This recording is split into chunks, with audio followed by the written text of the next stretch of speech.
This is part 2 of my tutorial on how to draw Michael Jordan. Part 1 showed you how to draw MJ's head, and this part will teach you how to draw his body. I recommend that you hit the link in the video description to go to a printable step-by-step guide. Let's get started.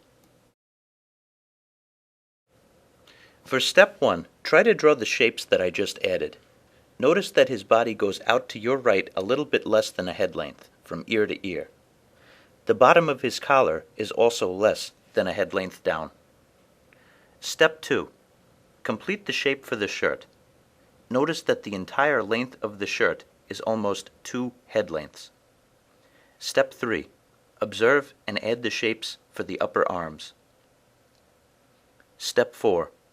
Add the shape for the basketball and the right arm. Notice that it is similar to a vase shape. Step 5. Add the forearm and the shape for the hand. Step 6. Add the shape for MJ's shorts. Notice that his legs are moving in a different direction than his upper body. Step 7.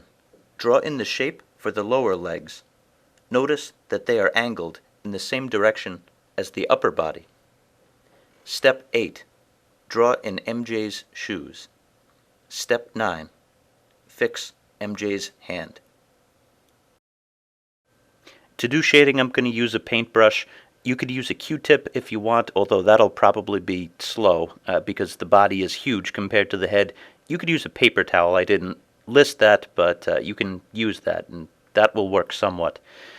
The process that you're seeing me do right now with the neck, I'm going to repeat quite often.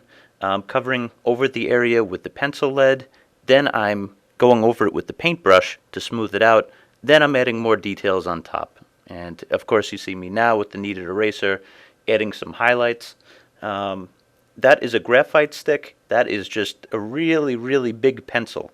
That's what's on the inside of pencils, and basically I would drive myself crazy if I used a tiny tip pencil to fill in all of this space.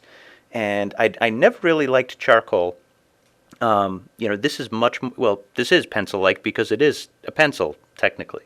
I was saying it's more pencil-like than charcoal, but it's exactly a pencil. And I'm basically filling in the area, going over it with a bigger brush, and it's such a dark area it really didn't need highlights and shadows, so I didn't repeat that process. But the same thing that you saw for the neck, I'm doing on the arm now.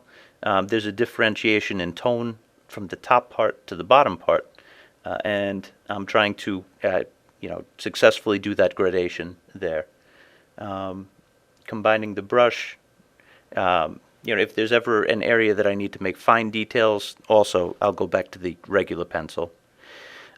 Anyway, these graphite sticks, they come in different tones as well, just like pencils. Pencils are HB, 2B, 4B, can't speak for some reason, sorry about that. All the way up to, I've seen 10B, and the graphite sticks, it's the same thing. You get different tones with that. The outside is coated with something, I'm not quite sure what, so that you don't get the pencil lines on you so much. You'll get a little bit dirty, but keep a handy wipe near and you'll be fine. Just make sure that you dry off your hands. Okay, I'm repeating that process once again. I'm adding highlights on the upper arm. I'm making sure that the highlights are in unison with each other. If you notice, the right side of Michael Jordan's face and the side to your left is pretty much the same type of highlight as it is on the top of the shoulder, and the bicep and the forearm. The hand I'm going to do a little bit now, and then I'm going to go back. Hands are tricky. That's why I do those step-by-step hand videos for you guys. It's taken me forever to learn hands. I finally have over the past few years, but it's a really delicate process. I would say more difficult than portraiture, because there's so many different planes on the hand. Same thing with the shorts that I did with the shirt. I'm just filling in a solid tone and making sure there's no white spaces in there. I want it to be very dark. I didn't put him in a Bulls jersey or a Washington Wizards jersey. I just kept that simple, for the sake of the tutorial. You can obviously add that if you wish. The legs I'm going to treat just like I treated, any of the skin tones in the picture, whether it be the face or the arms. I'm trying to differentiate the tones a bit. You're going to see me go in with the kneaded eraser. There we go. And the brush, I just use that for smoothing.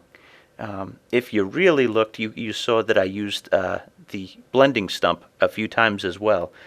That's in the areas where I really needed to move the graphite around. And they come in different sizes, so that could be a handy tip for you.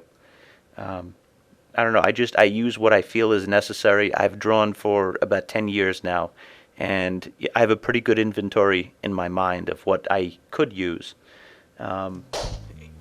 Okay, video's over. Don't forget, visit my website, and I hope that this helped. Good luck. Please subscribe.